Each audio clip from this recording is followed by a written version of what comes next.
Hey everyone, this is Mike with the One Stop Co-op Shop, and today I'm reviewing SETI, Search for Extraterrestrial Intelligence from Check Game Edition, and disclaimer that I got a review copy of this one. Players will be building probes and sending them out to the different planets of our solar system to gather data there, while also scanning out into the deepest quadrants of space to find signs of extraterrestrial life, which will unlock different alien boards each time you play with their own rules. And players will accomplish all of this with credits and energy, and also multi-use cards from their hand. So let's discuss 5 key things to know about SETI. So first, for number 5, I'm looking at the solo mode in the game, and this is an overall pro. First of all, there are 5 different levels of solo bots. You can fine-tune the difficulty to your preferences and needs. Its turn-to-turn decisions are made using these cards in its deck, and this deck levels up as the game goes along, even adding in unique cards for the different aliens you might discover. And while their decisions aren't always the smartest they could make, like for example, they do tend to scan more than an average player, their turns are quick to resolve, and at the higher difficulties, they definitely provide a good challenge. And on top of what they're doing, in the solo mode, you face a variety of tasks each game, and if you don't complete them, then the AI will level up. And this gives some nice variety to each game, pushing you in different directions so you're not always following the same strategy play to play. My number 4 point, another pro, are the alien species. You'll use 2 of these per game, and they have a lot of variety to them. Each has unique rules, unique components, their own deck of cards you can unlock. And while I already can't wait for expansions that'll add more aliens, I would imagine that'll be in the works if the game does well,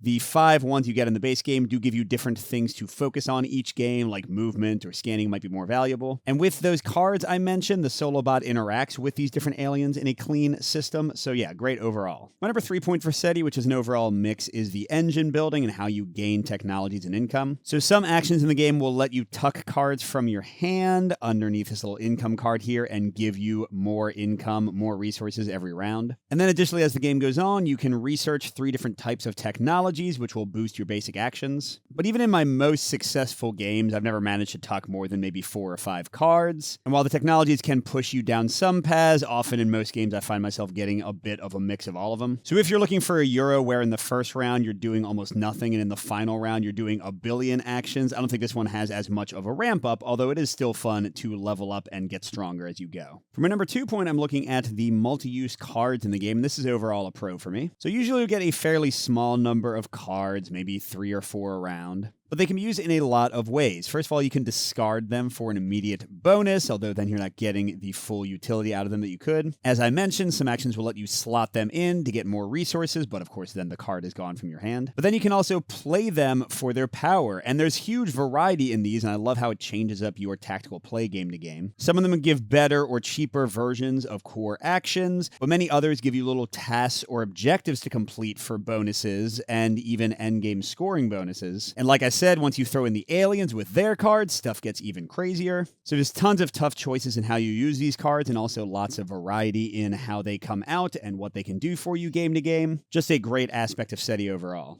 And this goes into my number 1 point to know about the game, the most important thing, which is that the tactics are extremely tight and connected. Taking one action will give you the resources to do another one, but often you won't be able to do very much in your round, and one mistake could devastate your play for the next few turns.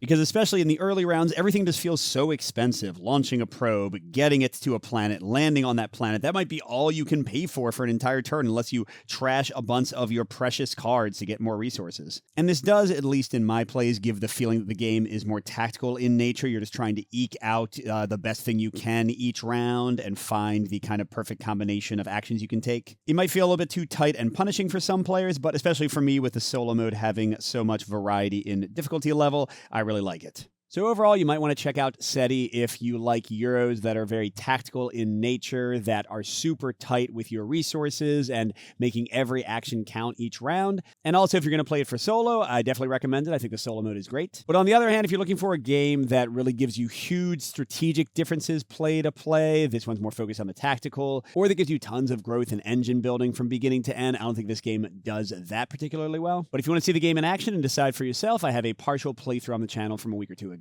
Thanks for watching, everybody. Good gaming, and I'll see you at the next stop.